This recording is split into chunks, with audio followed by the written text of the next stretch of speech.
Hi, everyone, and welcome to Work Should Feel Good, the show where your career growth meets your real life. I'm your host, Diana Alt, and today my guest, Matt Griffin, is going to talk about how a huge career pivot from digital marketing agency leadership to small business owner changed his life.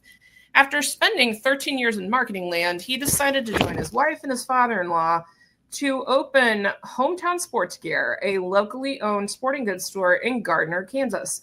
Matt's going to share about how and why he made this pivot and why he thinks it's not just good for his career, it's good for his community. Welcome to the show, Matt. Hello. All right. It's here. You. I love how networking works, don't you? Yes. Like we didn't know each other existed a few weeks ago, but our mutual pal and former guest Shelby hooked us up. So yes. I'm going to jump into a place that maybe most people having this conversation wouldn't jump first and ask, why sporting goods? What made you decide on sporting goods? Well, it was pretty interesting. Last year, we took our Jeeps, went out to Colorado, and I was trying to figure out what I wanted to do and just kind of hit that point. Had a lot of hours in the Jeep by myself even to think and just kind of was trying to reevaluate things. And we actually had always talked, my wife and I, we've been married almost 20 years, had always talked about owning a business or, we pivot or play with ideas sometimes, but we both had jobs that we were happy with and content, and just it was always just kind of a play topic. But driving back from Colorado, actually, we had gone to a beer spa out there, and I don't know what we were thinking, but we spent about What is a beer spa? A beer spa. It was a date. It was a place when I researched after we went jeeping, off-roading with our friends, that I was like, okay, we'll have a date night in Denver. And it was a top spot where it's a spa where they use the oats and the wheat, all the grain, everything. And you have a hot tub and everything in this room, and they bring you some beers if you want them. And it's just a spa. So it was a great date night with music and everything. We had a great time. And we were driving home like Kansas City doesn't have that. Maybe we should do one of those. And so we spent all the way home coming from Denver to Kansas City, brainstorming, thinking about that. And then we said, hey, we'll go to the local coffee shop and talk about it next Saturday. Well, by then we sat down and realized we don't know anything about a spa. It would be me running it because my wife works for Johnson Lacey. Her name's Lacey. She works for Johnson County Library, and she's going to continue to work there. So it would be me running the spa all the time. So as we kind of started putting pen to paper, we kind of laughed like we don't know what we're doing. But it led into like, what do we do, or what do we think the community needs? So we sat at this coffee shop outside of Groundhouse Coffee in Gardner, and we were just kind of thinking about, what does the community not have? What do we have to do? We have two boys, 14 and 16, and they're both in sports. So we're always leaving Gardner to go get sports gear 25 minutes away. So if we thought about it, how many parents have we heard over the years complain, you had to run, a kid loses a mouth guard and you got to run all the way 25 minutes to get. So that kind of became our business plan. About beginning of September, I knew I was kind of going to wrap up and wasn't happy. And then we got it all together and we opened on March 8th. So really, it's just what we found the community needed and what do we find ourselves being passionate about. Lacey and I's first date was a Super Bowl party. Aww. So it's just been a sports family growing up. Our kids are in sports year round, so it kind of just made sense. So we started researching and asking parents what they thought about it and things like that. So then it became Hometown Sports Gear. I love that. That's a great story. And I like the part, like, I live in Olathe, so I know exactly where you got to go. You got to go to that Dick's Sporting Goods up by the movie theater in order to get a freaking mouth guard or shin guards or whatever, because who knows if Amazon Prime will show up on time, and the mouth guard is always lost at 5:00 when practices is 6:15. So I don't even have kids, and I know how that works. So so when you said that you were kind of like not really happy, you knew that you were wrapping up, what was the kind of the thing that made you realize that now is the right time? I think that so often everybody is waiting for everything to be perfect in order to jump into their next thing. How did you and Lacey decide what's the right time for you? Just all kind of twofold. I mean, we worked for a great company, but just some things changed where I won't say culture changed, but where I fit in changed. Yeah. And so I had a couple months where I was making myself unhappy, and that kind of led into stress. And I've always loved being in marketing and never really felt a lot of stress. It's kind of, I've always been in client services, usually can let it roll off and don't bring it home, and started kind of bringing it home a little bit. And what actually story when we were at track meet last May, and my oldest came up to me, and because I literally came to the track meet and hauled tail back to work. And, he just kind of hugged me and said he could tell I was stressed and thanks for coming. So it kind of started weighing in that, I just wasn't right. And for the first time in my career, I was kind of bringing it home where my family could see and other places. So, that just kind of led myself into kind of that getting down on myself. And then I literally had brain fog you always hear about, where I was having trouble with basic concepts. Sometimes just I wasn't sleeping. And it just kind of, hit that point and was just getting worse and worse until just had that conversation with Lacey about, should I leave where I'm at? Am I going to be happy at another agency, period? Or do I want to just try something new? Or do I want to do so? I remember she kind of asked me point blank, what do you want to do? And I had to think about that for a few minutes. And I didn't have the best answer. I'm sure she would laugh if she was sitting here, because I think I was like, I don't know, but it led to kind of start the brainstorming of, I realized at my age and, I've kind of gone a sales marketing path over the years, that I wasn't sure I was going to be happy staying in agency world. So it became time. And part of it too, is I was at home and I'm an extrovert, so I needed to get out. So that became, as you start kind of going through those hard times in your gut that you can't shake. And then when you're by yourself every day at your house and you're not around people to recharge a little bit, that even kind of made the downfall go a little quicker where my happiness was concerned. Yeah.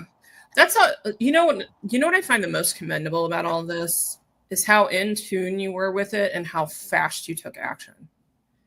Yeah. Because I have known people that have been unhappy for over a decade in a career or even an individual company, and they just can't make themselves even think about moving. So for you to go from last summer kind of starting to feel the itch that it was time to do something different to actually making such a large jump was huge.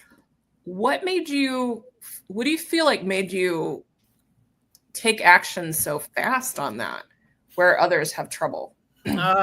Support, I think. It came down to really just taking that idea coming back from Colorado that was just playing around and realizing we could do this. And then, of course, we may talk later about it, but of course there was up and down days where, what am I doing? But I found support in other places. So I work out at the Legacy CrossFit gym here in Gardner, and people started asking me about it. So, it's kind of like a workout, the whole thing of like, you have your good days and your bad days. And it all just started taking place where people genuinely would catch me on the street and be like, you're opening a sporting goods store, and it just kind of started snowballing of like, okay, we're doing this.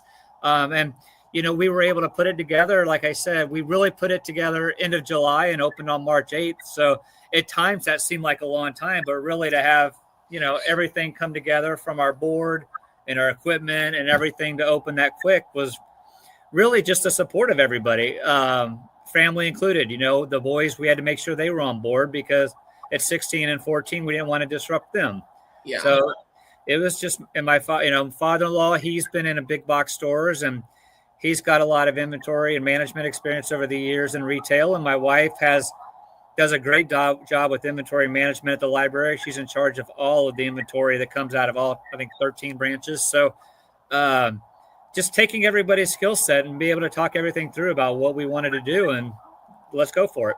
That was really, so what kind of experience, like what chains or business types did your father-in-law work in? Yeah, he's Kmart. So one time he managed all the Kmarts in New Mexico because they're all spread out, but that shows kind of the breadth of what he did. And then Meyer, Kroger. So he's just been in a lot of the big box type stores. So he brings a lot of experience. And then with Lacey, being able to manage a library is pretty she's really good at that inventory management there because you're not just in and out, the materials coming back in. So you got to get things that, it's like in, out, around, and everything. So, I have a lot of respect for her for what she does and the team she manages that does all the inventory management there. So she's been able to bring a lot of that to the table. So with just our three skill sets really kind of work well together for opening a business. Yeah. And another thing that's really great about this is that you made connections that might not have been obvious, which I talk to people all the time that are trying to make career pivots and they have a hard time grasping what their transferable skills are. Like, how could I possibly go from A to B? And sometimes A to B is pretty much closer than what you're talking about. Like, how do I go from being an account director to being like the branding strategist inside an agency? Like, a lot of people have trouble just with that, let alone, going from the librarian is also going to be an inventory expert. So that's really cool that you guys were able to do that. How have your sons reacted to this so far? Or is it both? Do you have both? Okay. Yep. 2 boys. Yeah. They've been very positive with it. At times they've seen the stress we go through, but we always talk through as a family and are able to sit and talk about it. And they know they can talk about it when they're frustrated we made a video the other day with one of my oldest, and his girlfriend came in. We got nominated. So if you get a chance to go, we got nominated by the Johnson County Post for best sporting goods store in Johnson County, which is kind of cool because I had my web developer actually send me the link, and it was Dick Shields Academy, AEI, and us, so it's kind of cool. So we made a video of, small but mighty. So that's on our Instagram channel. So, it's things like that where we, let's brainstorm. And I used ChatGPT a little bit, and we came up with a script, and my son came in, and, we did it one night, and it was kind of fun. So, I had a day where I was going to leave on Saturday and go put coupons on some of the cars at the soccer complex. And my oldest, hey, I'll go with you and do it. So they bought in, and we wouldn't have done it if it had been a worry. Like I said, it was a full family decision. We sat down and talked about it a couple of times and made sure everybody was on board. Yeah. How is it? Like, you got 3 partners in the business, you, your wife, and your father-in-law, right? Mm-hmm. What have you guys fought about? What has been something that's been like a point of conflict that you had to work? Probably me, because I'm the one here all the time. So with my father-in-law is still working, and he just helps out. But a lot of it is with Lacey and I kind of staying in our lanes a little bit.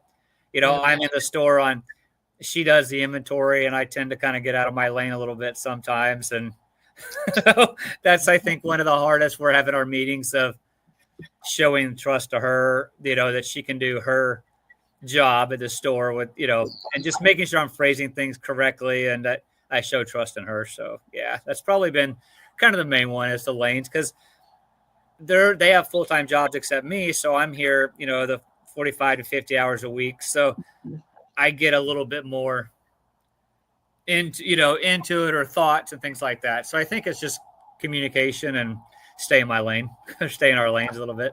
Is there anything from your time, like from your marketing agency world that you lived in for so long, that you miss, like an itch that this new job is not scratching? Not really. I enjoy the people aspect of client services. It's interesting because I help, like social I'd never done before, like true in the weeds social. I don't feel like I'm the most creative person. So it's learning to do that. And I think it's still the same client interaction. People are coming to me and I'm helping manage their need, their goals, whether it's a soccer glove or goalie gloves or something like that.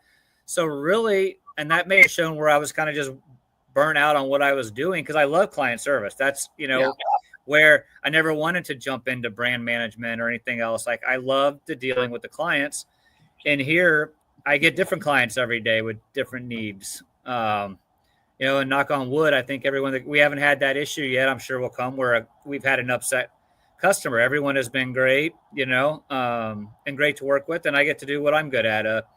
We had a ball pop, a soccer ball, and week 1 that someone bought, and I was going to the gym that night. So I ran it by their house, and they've come back, it's just kind of like, sorry, I took that one.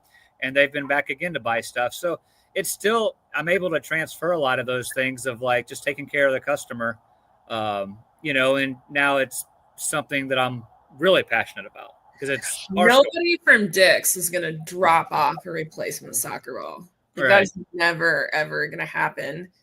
And if you do another video for that competition, like, you should write about that. Yeah. Or do a video about that, include that in there.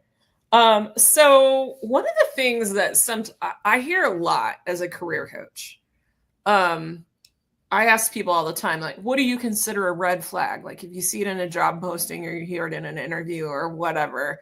And one of the top things is we're like family, because not everybody has a great family, and they, a lot of people kind of consider that toxic and weird, but you're in a business where it's literally your family. So did you have any reservations about having it truly be fully a family business? Did you ever worry about the impact that it might have?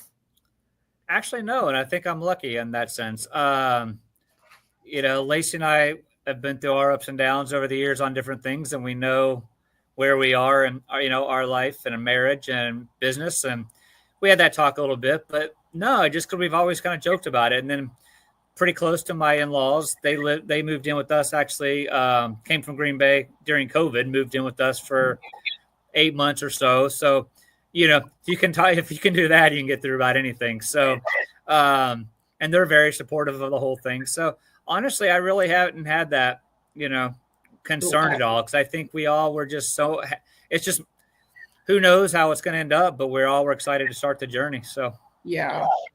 I love that. Especially the part about living with them. Like, if you can live with them, you can have a business with them. It makes a lot of sense. So you have 3 owners. Do you have any other team members at this point, whether it's contractors or like part-time employees in the store? What does your team look like? Nope, just me at the beginning. As we're setting up, and we'll kind of branch out. If our budget comes through, we may be able to hire somebody next year, which will give me more time to do the marketing side of it. But with my father-in-law, Don, retiring, he wants to be part of the store, which gives, like, he'll come in on a day off and I can go. We're working with the middle school on some shows. I was able to go the other day and go talk to them. Cool. And, we're a commuter town, so a lot of our stuff's going to come in the evenings and the weekends. So during the day, I can get a lot of stuff done. Yeah. So we're not, other than to free up some time, it's very rare that we'll need more than 2 people. So, and of course, with the high schoolers, we did this at the right time. So I've got a line of high schoolers that want to work here someday if we get to that point. So, we had a coaches night, and one of the football coaches came in and introduced himself and then said, well, my son needs a job. And I was like, well, so do a lot of the high schoolers, So, so I think that's where we'll kind of grow, and having, the 16-year-old all the way to the 14, whenever it's time, we'll have enough. We know these kids. They're not going to be hurting people whenever. Yeah. And so as far as marketing, we have one thing we got to do, which is really special, I think, to us, is we have some friends that worked in an agency in Kansas City, and they started their own, they still do, but they started their own company off to the side. And so we were their first really big client that they got to do something from beginning to end. So they designed our logo. They designed the board behind me. That all these pictures are current. We did a photo shoot, so they're all current Gardner kids, and they put all that together. Our photographer we used was a family friend. So it was kind of cool we have people we can call on as contractors and people like that will pay to, their bill rate and things like that. Our contractor that actually did all the slat wall for us is one of my friends of 20 plus years, Chris Beering, who has a company, Chorus, who is painting. So he did all that for us, and we're able to support them. So that's been kind of the fun part of using all the local companies. I'm a big fan of that. Like, one of my points of pride in my business is that I had all of my visual branding done by graphic design student at Olathe Northwest High School. Oh, cool.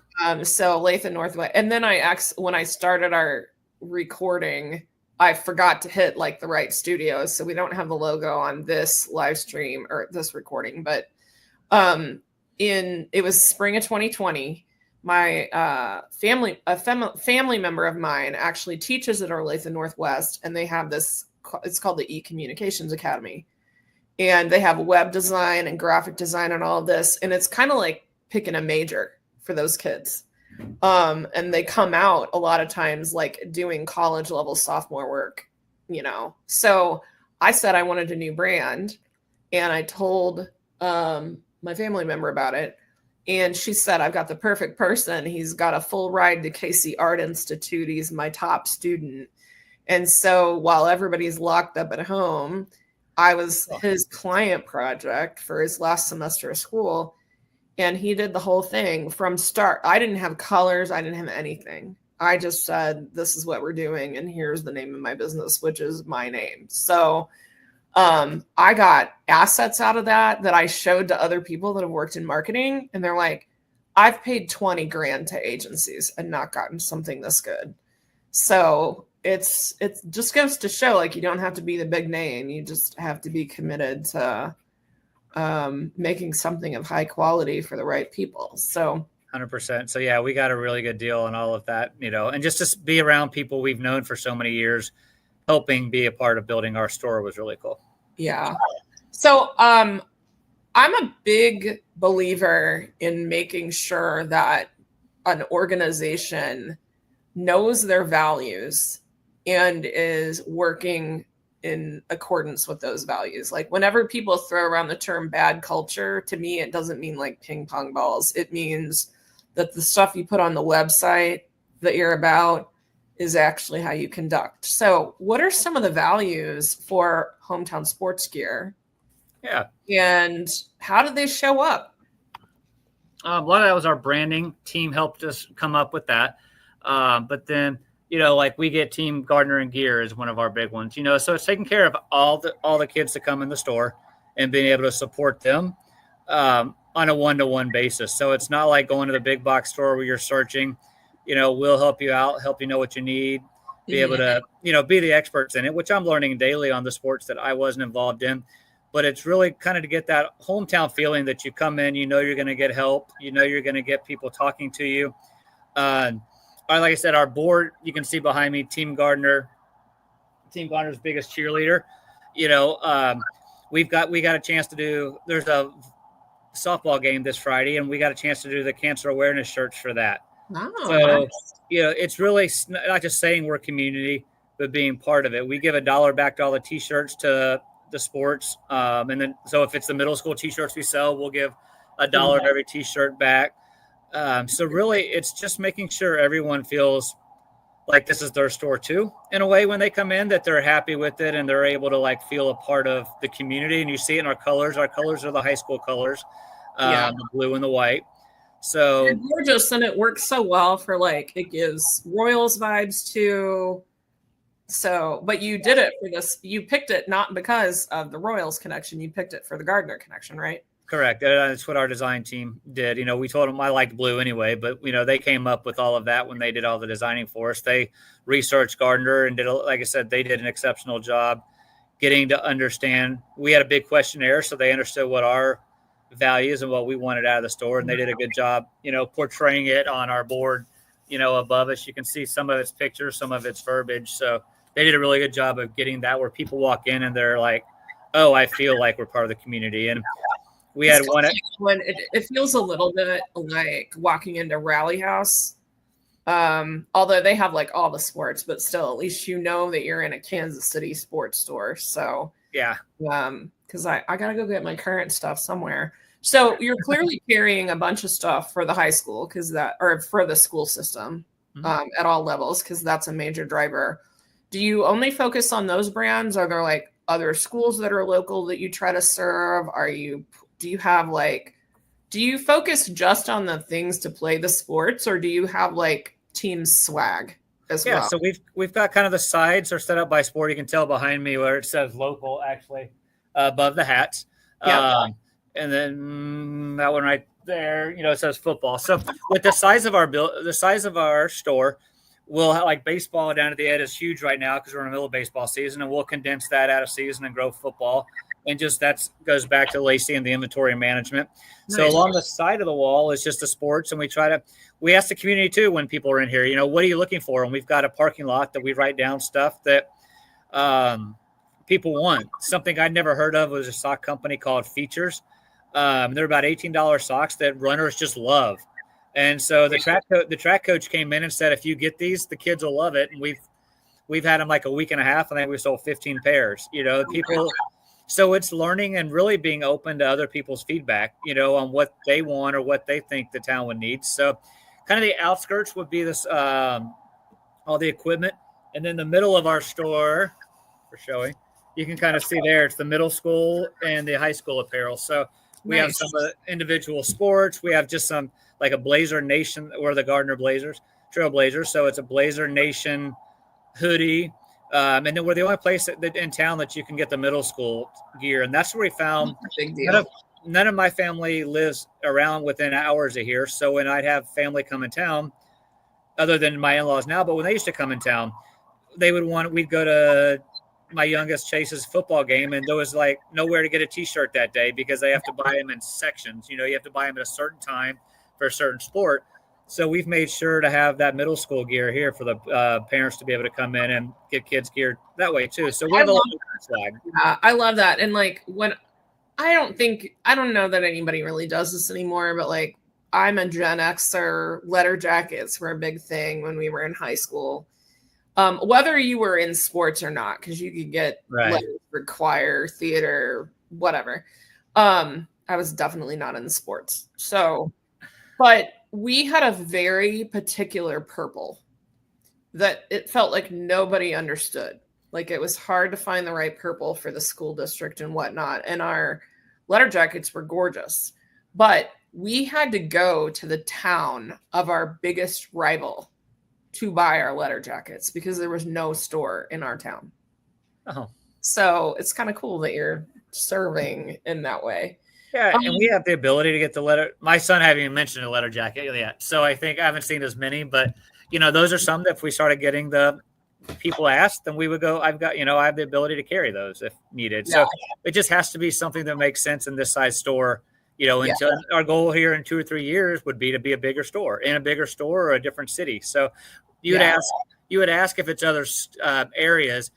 I started reaching out around other areas to let them know we're here. But in general, it's just Gardner in the beginning for space wise. Yeah. But we had somebody come in and ask about payola if we're ever going to carry that the other day. And, if there's a market for it, then we'll give it a try. So we're definitely doing the swag here. And then we are, if you start one business, why not two? We're looking into starting another business on the side of this, a different LLC that will do jerseys. And things like that. So I had a meeting yesterday with the Parks and Rec, and we're gonna get to do we should get to do their flag football.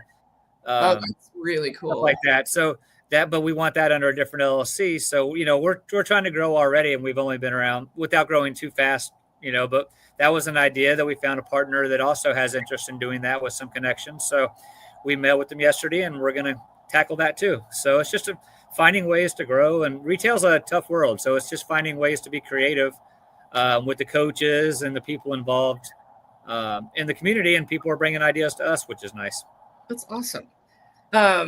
When I think about the whole doing the jerseys and whatnot, so my hometown now, which is Pacific, Missouri, it's outside St. Louis, they now have a couple that owns a business that's screen printing and t-shirt swag. And so I can get Pacific swags mailed to me now with the right color purple because they know what to do.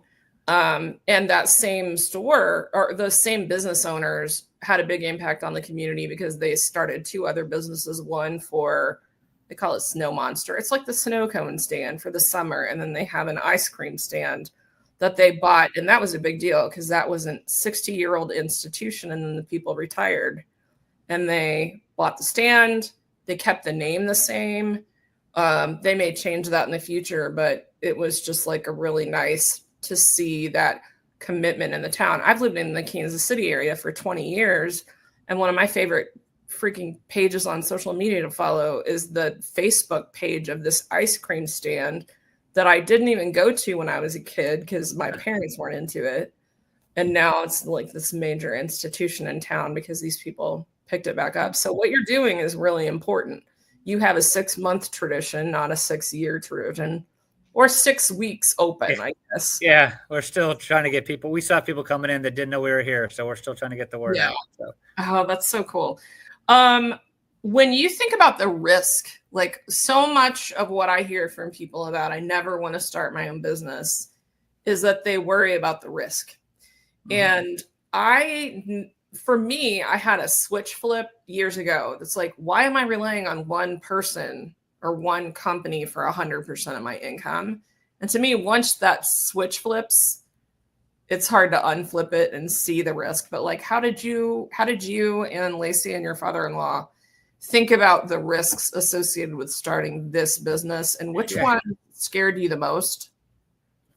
Yeah, we lucked out a little bit. We met the first time. We said we're not pulling anything out of retirement, to start this. Like we're all, old enough in an area that we don't want that risk. So that was kind of meeting one, and we decided we're going to do it. And I think it's just being open and honest about it.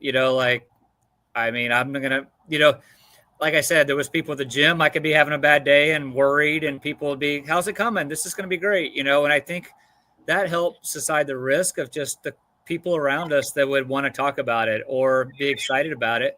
And I think, I had some sleepless nights, still do sometimes, but it just started kind of making sense that the passion kind of overtook the risk, the desire to make this successful overtook the risk, but it's always there, and then I have to keep myself in check. I was listening to a podcast the other day, and they were talking about taking 2 to 3 years before you start, a business really starts taking off sometimes. And it's just keeping yourself in check. And I'm kind of the one that can be all over, and Lacey's a little more even keel than I am. So it's just a matter of learning to not hold it in and just talk about it. We've got support from family and friends, and it's not, you don't have to sit in a dark corner and cry about it.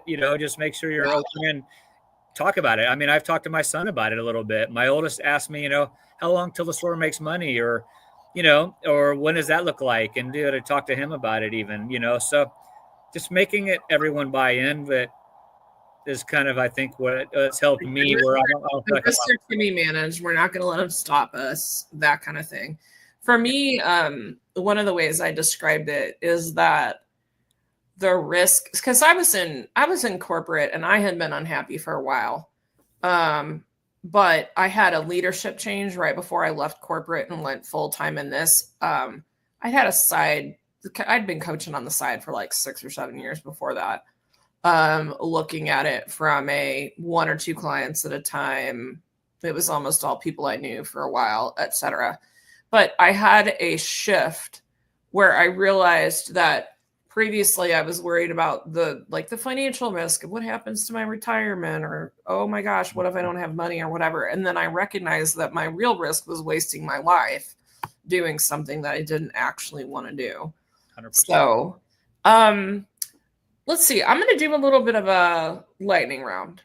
That's not really a lightning round for anybody that has listened to this, because I'm incapable of just letting an answer sit most of the time. What is the worst piece of career advice that you've ever received? Oh boy. I think it was an agency I was with that wanted everybody to kind of be robots, like form into the same type pitch, the same type mentality, and not let this is the best way to do it. So I tried, and it's just, you kind of lose that person. Everyone's different. I learned then when I managed sometimes of everyone's got to be different. You got to recognize what they're good at, and just because they do it a different way doesn't mean it's the wrong way. So that's a big deal. That right there is the gold. Just because you do it a different way doesn't mean it's the wrong way.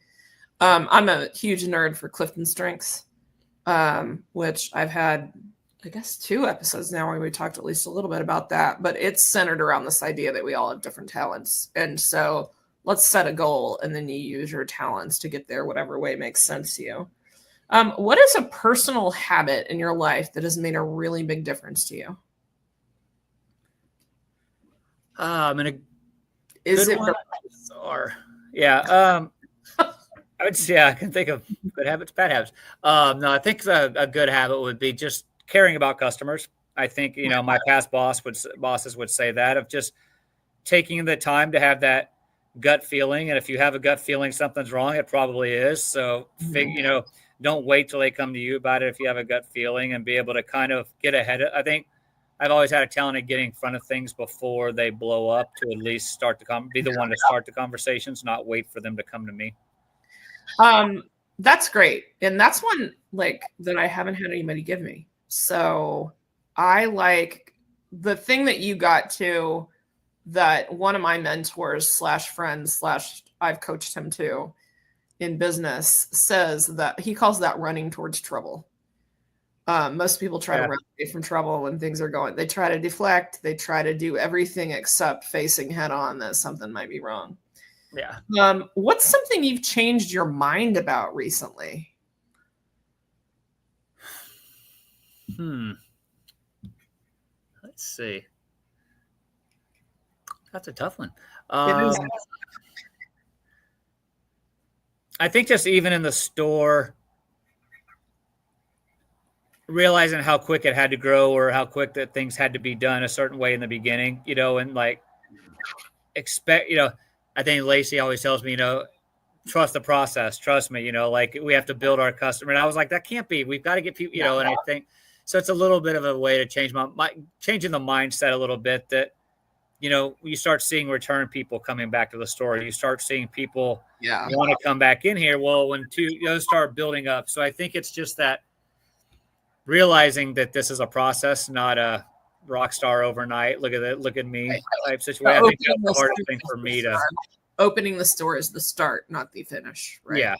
Yeah. No, the fireworks don't come in the first 8 weeks. No. I think I thought they should. You figure out a lot that you've got to fix process-wise in the first 8 weeks, which is exciting. Yes. What is a common misconception that people have about your work as a retail store owner? Oh, that's interesting, because I haven't talked to a lot of people about the work. It's more the store, but I'm I think it's just, well, maybe not misconception, but I think it's just how many hats you do have to wear. I think everyone's like, it's got to be tough being an owner, but I think it's really how many hats you have to wear, especially when you're this small. Like Lacey's like, I leave you alone in the marketing and sales world, but I'm like, I don't mind you questioning, because I've never done the retail marketing, it's 10 times more rewarding than I thought it'd be, but it's also, I think, 10 times harder, because of you can only take so much in your brain at one time. And I'm trying to learn more. Like, I did a little SEO 10 years ago, and it's so different now, but I still understood some of the language, but now it's my own site. Right. And I don't have a coach necessarily. I can pay people, and I've got people that I can bring in to help, or even friends that are like, hey, I'll buy you a beer if you come here and help me with this, as we talk. But I think it's just, you got to try to be good enough at everything. And I think so. It's kind of a misconception, but I think people get it, but I don't think they get the full. They intellectually, they get it. They don't really fully in their gut and their body and everywhere get it until they do it. You have to do it. I've had my business for 6 years, and it's mostly an online business, coaching, consulting. There's some stuff I do in person, but not a ton. I sometimes do with business owners or leaders. I will do an in-person VIP day. We're going to draw all the crap on the whiteboard and then kind of sort out, assimilate, make you a roadmap. But other than that, I'm almost always online. And I still run across, oh my gosh, this is a new hat. Right now, podcaster is a new hat for me. And I'm trying to decide which pieces I'm going to wear. I do have a VA team in the Philippines that does a lot of podcast production that supports me, but they're not in charge of the creative vision. They're not in charge of what are we going to do to grow the podcast? Which right now the answer is we're just going to do a podcast and then see how it goes and if we like it. So, and then my last one was, what is something that you thought would be harder about the business than it actually was? So it turned out to be a little bit easier than you thought. Because what we always hear is everything takes twice as long. It's harder than you think. Yeah. There are things that aren't as bad. I think being an extrovert, I was kind of worried about being in this area, 1,100 square foot, 50 hours a week, and kind of like what that would be like. Especially on the days we're open from like, in the beginning, we're open until 8. We knocked it back to 7. It's like 10 to 7. You're like 9 to 10 hours by the time you get here early. And I thought, well, is it going to drive me crazy? But it is amazing how fast a day can go. I never would have thought that, but like next thing I know, it's 2, and then I pick something to work on, and then it's 5.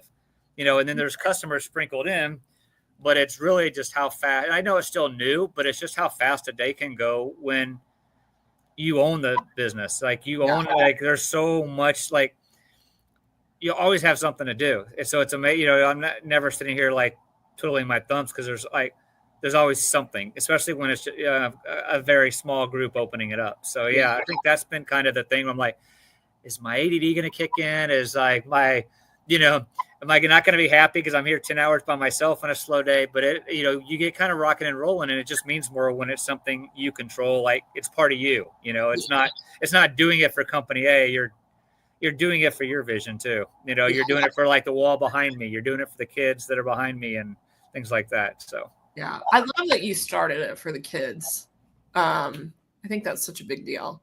Yeah, because from a pure marketing perspective, like parents will spend on their kids, and we spend so much on sports in the US and the Midwest. I think maybe we just don't have as much going on, but I think just every other kid is in soccer. Every other kid is in that. Right. So, well, I really appreciate you coming today, Matt. Thank you. It was fun. I enjoyed it. I live about, I don't know, I'm in South Olathe, like 15 minutes from your store. Yeah. So you have to check us out. Come by and check it out sometime soon. We need to have lunch on your day off. Definitely. We have sunglasses. We have the feature socks you can check out. It's not all sports stuff. There's some things I'll get some socks. I wear like Balegas, which I was trying to run. I was trying to do triathlons like a long time ago. It didn't go well because it turns out I don't like that. But I did like a couple of little short distance indoor triathlons, but I found the socks that I like. So we'll see if these socks are better.